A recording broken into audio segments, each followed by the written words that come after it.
Julius from, kay Nuno. 7, marching band. Ano major group? Ano banda? Kay Nuno, 7, marching Okay.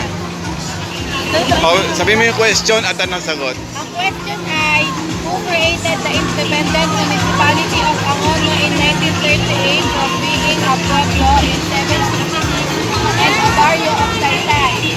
My answer is A, Manuel Quezon. Okay lang, pakita mo yung tanong. And your panalo ay... thank you. Thank you.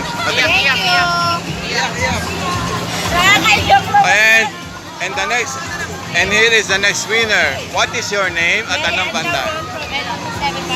So yung question ko is, he was also known as the brain of the Pangasinan. Answer for Emilio Asisto.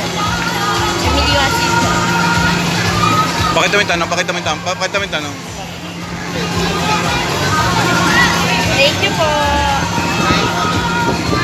And video mo nga kami. And ayan guys, mga winners ng Philippine History Challenge. Okay, thank you guys for watching.